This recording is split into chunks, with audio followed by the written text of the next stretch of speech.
రాగాలు. యవనస్తులైతే వారి మధ్య దాంపత్య జీవితం, అనురాగం అన్నీ క్రమంగా ఉండాలి. ఒక్కొక్క అక్క బయలుదేరేది భక్తి.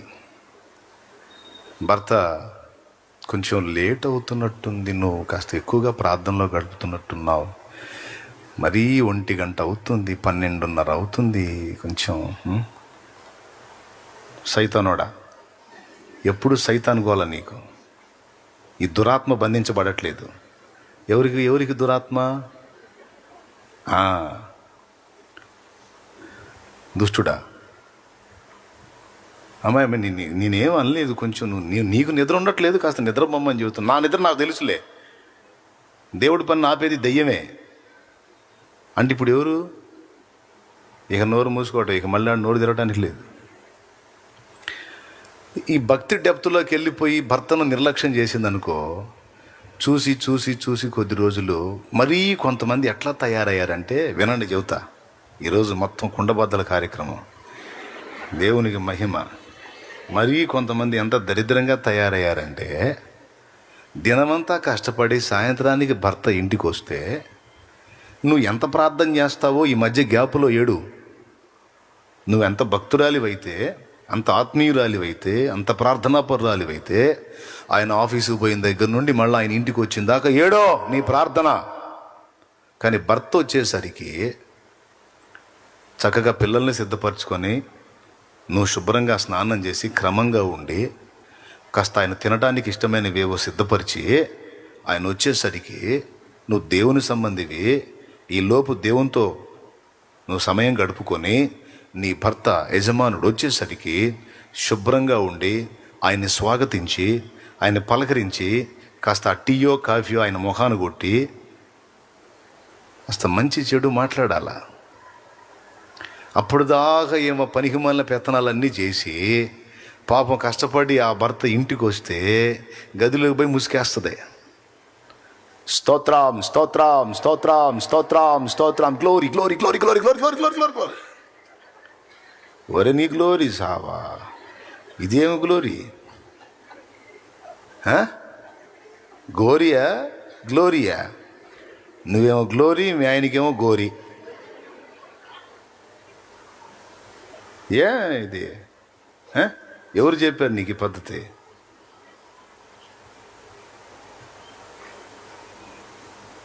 ఇప్పుడు కొంతమందికి ఆత్మలో మండిద్ది. అసలేంది దేవుడితో గడిపితే ఏంది తప్పు అంటాడంది. మళ్ళీ చెప్తున్నా, మైండ్ దగ్గర పెట్టుకొని నేను చెప్పేటప్పుడు, దేవుడితో గడిపితే తప్పని ఇవ్వడంలా నేను అల్లా.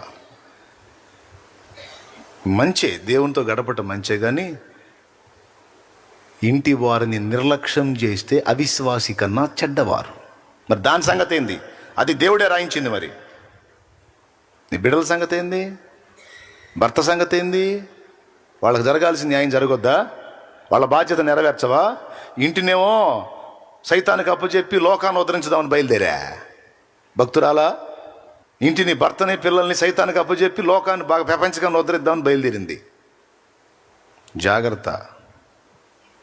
నువ్వు భక్తి బాగా డెప్త్లో ఉన్నాను, బాగా లోతుగా ఆత్మీయతలోకి వెళ్ళిపోతున్నానని నువ్వు బాగా మంచిగా దేవుడు దేవుడు ఓకే, దేవుడు మంచిది, కానీ ఆ మంచి ఇంకా ఎక్కువ చేసి అతి చేసి సైతాను గడు మంచిది, ఎక్కువ గడుపు, ఇంకా అక్కడే ఉండు, తలుపులు తీయొద్దు, తలుపు కొట్టేవాడు సైతాన్, తీయొద్దు, అక్కడే ఉండు. చూస్తాడు, ఇక ఎప్పుడు కొట్టాడు తలుపు, ఇక ప్రశాంతంగా ఉంటాడు. ఇక ఏందండి అసలు ఏంటి, నన్ను ఏం పట్టించుకోవట్లేదని ఎప్పుడన్నా నువ్వు పలకరించావు అనుకో, ఎందుకమ్మా నువ్వు దేవుళ్ళలో బాగా డీప్గా ఉంటావు, నేను ఎందుకు పాడు చేయటం అని నేను కదిలించి తలుచుకోలేదు అమ్మాయి. అసలు వదిలేసి ఊరుకున్నాడు, అసలు పలకరించట్లేదు, కదిలించట్లేదు అంటే అర్థమైందా ఏం జరుగుతుందో? తెలివితో కూడి చెయ్యి. భక్తి చేస్తున్నానని అతి చేయవాకు. భర్తని బిడ్డల్ని నిర్లక్ష్యం చేయకూడదు. పురుషుడైతే భార్యని బిడ్డల్ని నిర్లక్ష్యం చేయకూడదు. ఒక్కొక్క భర్త ఉంటాడు, ఈయన బాగా డెప్త్లో ఉంటాడు, ఆమె కొంచెం అటు ఇటుగా ఉంటుంది. గుర్తుపెట్టుకు, నువ్వు ఎంత భక్తిపరుడవైనా నీ భార్యకు జరిపించాల్సిన ధర్మం జరిపించాలి, లేకపోతే జారత్వం జరిగిద్ది. వింటున్నావా? జారినిగా మారిపోద్ది. నువ్వు ఎంత భక్తిగల స్త్రీవైనా సరే నీ భర్తకు జరిపించాల్సిన ధర్మం. నేను చెప్పను, నా సొంత మాటగా లేఖనం. కొరింథీయులకు రాసిన 1వ పత్రిక 7వ అధ్యాయం 1వ వచనం చూడు. స్త్రీని ముట్టకుండట పురుషునికి మేలు అయినను జారత్వములు జరుగుచున్నందున ప్రతి వానికి సొంత భార్య ఉండవలెను, ప్రతి స్త్రీకి సొంత భర్త ఉండవలెను. భర్త భార్యకును అలాగుననే భార్య భర్తకును వారి వారి ధర్మములు నడుపవలెను. భర్తకే గాని భార్యకు తన దేహము పైన అధికారము లేదు, అలాగున భార్యకే గాని భర్తకు తన దేహం పైన అధికారము లేదు. ప్రార్థన చేయుటకు మీకు సావాసము కలుగునట్లు కొంతకాలము వరకు ఉభయుల సమ్మతి చొప్పుననే తప్ప ఒకరినొకడు ఎడబాయకుడి. మీరు మనస్సు నిలపలేకపోయినప్పుడు సాతాను మిమ్మల్ని శోధింపకుండానట్లు తిరిగి కలుసుకునుడి. ఇది పెద్ద నేనేం వివరించాల్సిన అవసరం లేదుగా. 2 ఏళ్ళు ఎంత? 4. 2 ఏళ్ళు ఎంత? 2 3. ఇది ఎంత క్లియర్గా నీకు అర్థమైందో ఇప్పుడు చదివింది కూడా అంతే అర్థమైంది. ఇంక నేనేం వివరించాల్సిన అవసరం లే. ఎవరి బాధ్యతలు వాళ్ళు సరిగా నెరవేర్చండి. ఆ బాధ్యతల తర్వాత నువ్వు భక్తి. పొద్దున్నేలే 4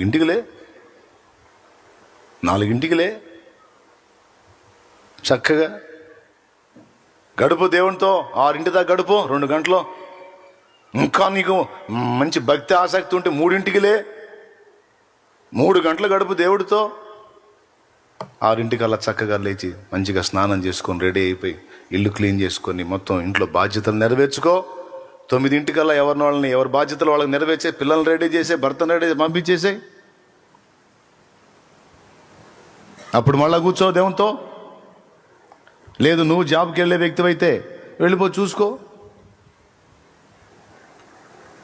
రాత్రి వేళ అయింది, సాయంత్రం అయింది, ఇంటికి వచ్చారు చక్కగా. వాళ్ళ బాధ్యతలు చూసేసాయి. వాళ్ళు ఏదో అయ్యి చూసుకుంటా కూర్చుంటే చెప్పేసాయి, నేను తెల్లవారుజామున పెందలకాడు లేవాలి కాబట్టి ఇంకా నా వల్ల మీకు ఏదైనా అవసరతలు ఉన్నాయా? వాళ్ళ బాధ్యతలు నెరవేర్చు. పో దేవునితో కాసేపు ప్రార్థన చేసుకో, పెందలాడి పండుకో. నైట్ ఏమో కళ్ళు పోయిందాక, మసకలు వచ్చిందాకా ఆ సెల్లు పెట్టుకొని చూసి చూసి చూసి చూసి నిద్ర వస్తుంటుంది. అయినా సరే ఇదిలిచ్చుకొని చూసి చూసి చూసి చూసి 12ంటికి నిద్రపోతే 7ంటికి లేచింది అమ్మగారు. అయ్యగారు అయితే 9ంటికి లేగుతాడు. కొంతమంది అప్పుడు లేచి హడావుడి చేస్తుంటారు. అంత అవసరం ఏముంది? అట్లొద్దు. ఇప్పుడు ఈ దరిద్రం ఎట్లా తయారైంది మన చిన్నతనంలో ఎట్లా ఉంది? ఏ జాములు లేచి ఆడవాళ్ళు పనిచేశారు ఇళ్లలో. ఇప్పుడు ఏ జాములు లేస్తున్నారు? పల్లెటూళ్ళలో కూడా దరిద్రంగా తయారైంది. ఇప్పుడు పల్లెటూళ్ళల్లో కూడా 6 దాటంది లేవట్లా. నా చిన్నతనంలో పల్లెటూళ్ళల్లో నేను పాలు పట్టా.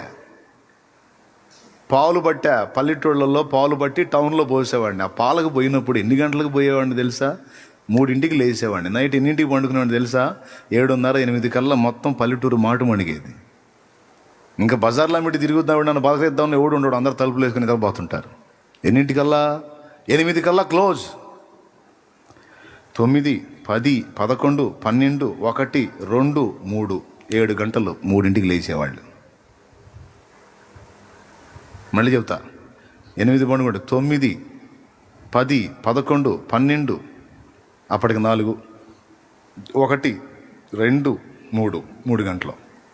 ఎన్ని గంటల ఆరోగ్యవంతమైన నిద్ర. 3ంటికి లేచి ఊడ్చేవాళ్ళు, కళ్ళాపు కొట్టేవాళ్ళు స్త్రీలు.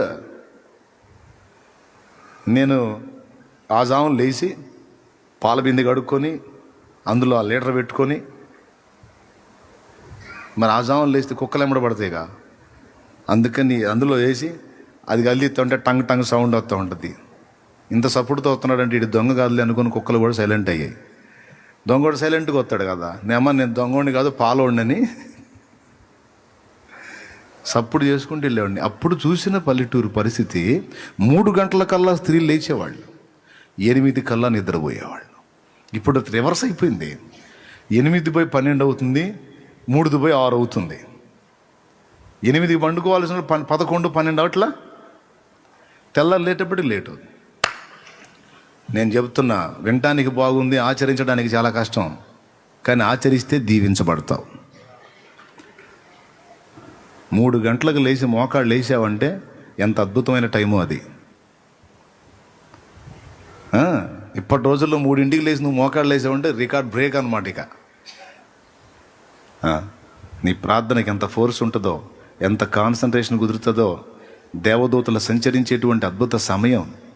నీ ప్రార్థనలన్నీ, నీ స్తుతులు, ప్రార్థనలు మొత్తం దేవుని సన్నిధికి చేరే టైం. అదేంది అప్పుడే చేరతాయా? విడిగా చేరవంటే చేరతాయి. ఒక పక్క కుక్కల గోల, ఒక పక్క కాకులు గోల, ఒక పక్క మనుషుల గోల, ఒక పక్క వాహనాల గోల, మధ్యలో నీ గోల. 2 మొక్కలు చెప్పి 2 మొక్కలు ఇటు ఆలోచించి 2 మొక్కలు అటు ఆలోచించి తెల్లవారుజామునైతే 3 గంటల వేళ అయితే కుక్కలు కూడా నిద్రపోతుంటాయి. 1 గంట 2 దాకా అరిసి అవి కూడా నిద్రపోతుంటాయి. అంతా నిశ్శబ్దం. ఆ నిశీది వేళ దేవుడిని అద్భుతంగా కలుసుకోవచ్చు. జాగ్రత్త, చేతులు నొప్పులు పడితే ఎక్కువ పట్టవాకండి. ఎందుకు వచ్చింది కదా.